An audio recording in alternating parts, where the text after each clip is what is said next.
Hi, this is Scott Sharkey, and I'm at E3. I'm here with EJ Moreland from Real Time Worlds. How you doing, Scott? Work on APB, which is our new breed of online action game. We're here today to basically show off what we got. And you're design lead design? Lead designer. Technically, that's basically design lead's just a way of saying the same thing. It was just an easy way to unify the titles. So how would you describe the game yourself? I mean, it's online cops and robbers? So we want to avoid cops and robbers, not because that doesn't capture a part of it, but it doesn't capture the whole thing. We're actually what we're calling enforcement versus criminal. Enforcement is a broad range of law enforcement. It's not just cops, it's also bounty hunters, it's government agents, it's people who just want to get together and police the streets. The setting is that basically our city, Samparo, is teeming with corruption right now. And the mayor of the city has introduced the CSA Act, which is Citizen Security Act. So anyone who wants to have a badge to help clean up their neighborhood is able to petition. They have to follow a set of rules, essentially follow a loosely set of protect the community rules. But of course, corporations get involved, private individuals get involved, and it becomes kind of a free-for-all between the criminals and enforcement. So it's like 70s revenge, off-the-chain cop movie kind of thing. That's a pretty good way to look at it. I mean, it's really a combination of a lot of different film genres. A lot of the Warriors, there's a lot of inspiration from the Warriors with the very gang looks, with all the symbology and imagery we have. Definitely a lot of more contemporary crime movies such as Heat, 24. I mean, anything that has to do with any sort of law enforcement versus the bad guys, and that's what we have.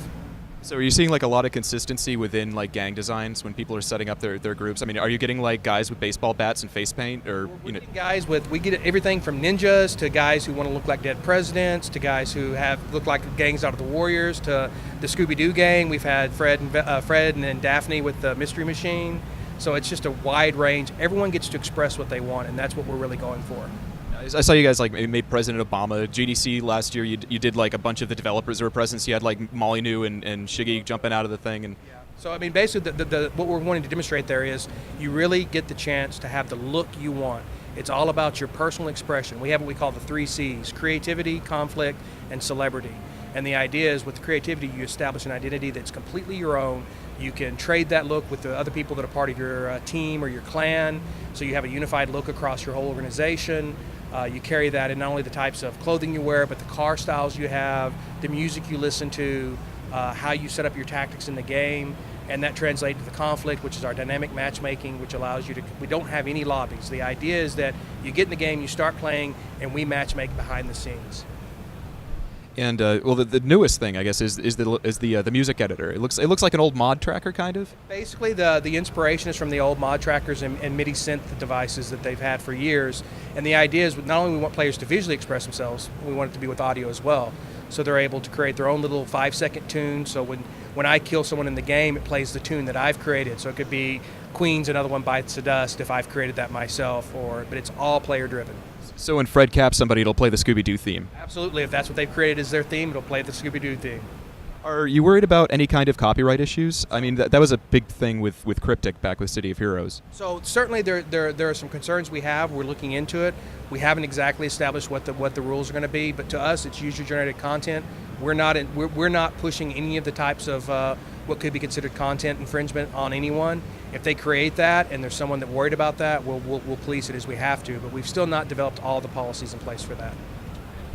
And when about do you think the game is going to be coming out? So we're looking at Q1 next year. Yeah. And I'm probably not going to get much comment on this, but what are your plans for console releases? Is it still close enough to what you were doing for 360 that's a near possibility? So we're definitely investigating what's going on. At this time, we really wanted to focus on the PC game. I mean, this is as new to us as it is to everyone else in the industry. So for us, we want to wrap our heads around and make sure we completely understand the game with the platform we're on, which is PC right now. We definitely want to pursue console and look at what we can do there, but we're not really going to start on that until we have the game done and dusted for the PC. Is there going to be a more public beta anytime soon? Absolutely. I don't have specific dates, but certainly towards the fall, you can start seeing us bring in more and more people, and then a full kind of open to the public something towards the end of the year. I'll clear my schedule. Absolutely.